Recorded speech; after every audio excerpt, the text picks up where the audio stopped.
새벽 3시, 당신은 눈을 떴습니다. 그런데 몸이 움직이지 않습니다.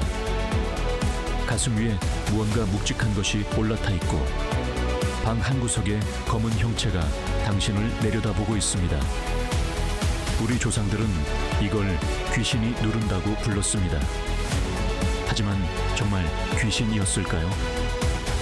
오늘 우리는 한국의 가장 오래된 공포담들을 하나씩 펼쳐 그 안에 숨은 과학의 진실을 끝까지 추적합니다. 무서운 이야기일수록 그 끝엔 더 놀라운 사실이 기다리고 있습니다. 옛날 우리 할머니들은 이렇게 말했습니다. 꿈자리가 사납거든 머리맡에 가위를 두지 마라. 가위 눌림. 한자로는 뭔가 꿈이 누른다는 뜻입니다. 전국 어디든 비슷한 이야기가 전해집니다. 잠에서 깼는데 손가락 하나 까딱할 수 없고 누군가 가슴을 짓누르며 방 안에 이상한 기척이 느껴진다는 것. 더 소름 끼치는 건 그 형체를 직접 봤다는 증언들이 시대와 지역을 넘어 놀라울 만큼 똑같다는 점입니다. 검은 옷, 긴 머리, 그리고 침묵. 마치 같은 존재가 수백 년 동안 사람들을 찾아온 것처럼 말이죠. 그런데 정작 이상한 건 전혀 다른 나라 사람들도 똑같은 형체를 본다는 사실이었습니다. 비밀은 우리 뇌가 잠드는 방식에 있었습니다. 우리가 깊은 꿈을 꾸는 렘수면 단계에서 뇌는 일부러 우리 몸을 마비시킵니다. 꿈속에서 도망친다고 실제로 침대에서 뛰어내리면 위험하니까요. 일종의 안전장치입니다. 그런데 아주 가끔 이 장치에 오류가 납니다. 의식은 먼저 깨어났는데 몸을 풀어주는 신호가 늦어지는 겁니다. 그 짧은 순간 당신은 분명히 깨어 있지만 몸은 여전히 잠들어 있습니다. 바로 이때 깨어난 뇌는 공포에 빠진 채 어둠 속에서 무언가를 만들어내기 시작합니다. 가슴이 눌리는 느낌은 마비된 호흡근 때문이고 그 검은 형체는 놀랍게도 우리 뇌가 직접 그려낸 환각입니다. 하지만 왜 하필 모두가 똑같은 모습을 보는 걸까요? 그 답은 더 깊은 곳에 있었습니다. 인간의 뇌에는 아주 오래된 본능이 새겨져 있습니다. 위협을 감지하는 능력. 수십만 년 전 어둠 속 작은 그림자도 맹수일 수 있던 시절, 우리 조상들은 애매한 형체를 위험으로 해석하는 쪽이 살아남았습니다. 그래서 지금도 우리 뇌는 어둠 속 빈 공간에서 자꾸 사람의 형체와 얼굴을 찾아냅니다. 이걸 파레이돌리아라고 부릅니다. 벽지 무늬가 얼굴로 보이고 커튼의 주름이 사람처럼 보이는 그 현상이죠. 가위 눌림 상태에서 극도의 공포에 빠진 뇌는 이 본능을 폭주시킵니다.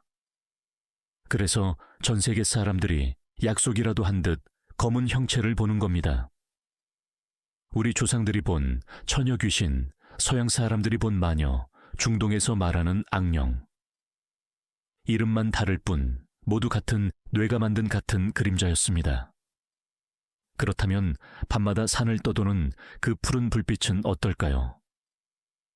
비 오는 여름밤, 오래된 공동묘지 위로 푸르스름한 불빛이 둥둥 떠다닙니다.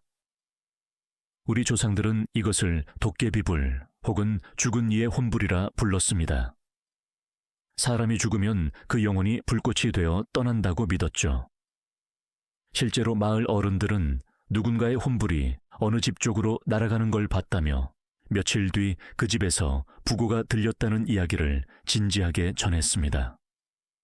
무섭도록 그럴듯합니다. 그런데 과학자들이 이 불빛의 정체를 추적했습니다. 묻힌 시신과 동식물이 썩으면서 땅 속에 인화수소와 메탄 같은 가스가 만들어집니다. 이 가스가 땅 위로 스며 나와 공기와 만나면 별다른 불씨 없이도 저절로 푸른빛을 내며 타오릅니다.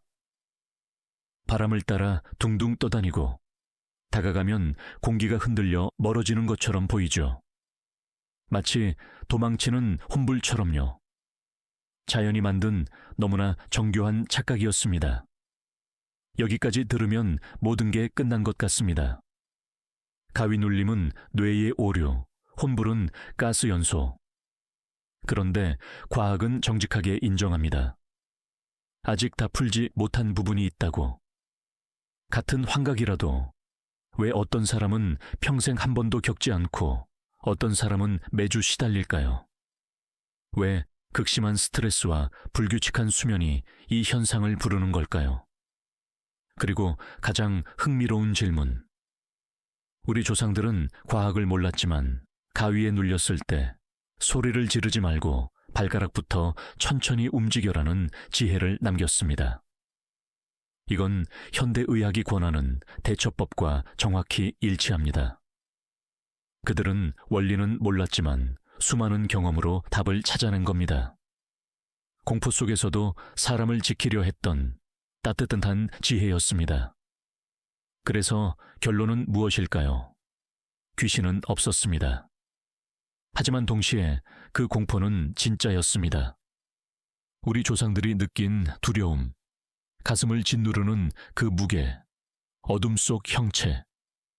그 모든 건 상상이 아니라 우리 뇌가 실제로 만들어낸 너무나 생생한 경험이었으니까요. 초자연 현상의 진짜 정체는 어쩌면 인간 그 자체입니다. 위험을 두려워하고 어둠에서 이야기를 만들고 설명할 수 없는 것에 의미를 부여하려는 마음.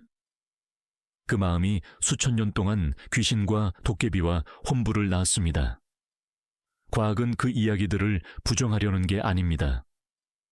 오히려 그 이야기 속에 숨은 인간의 마음을 더 깊이 이해하게 해줍니다.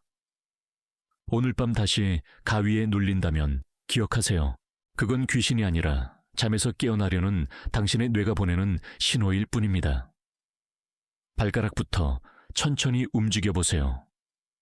공포는 우리를 떨게 하지만 그 떨림의 끝엔 늘 우리 자신이 있었습니다. 다음 밤 또 다른 미스터리의 진실을 함께 파헤치고 싶다면 구독으로 이 여정을 함께 해주세요.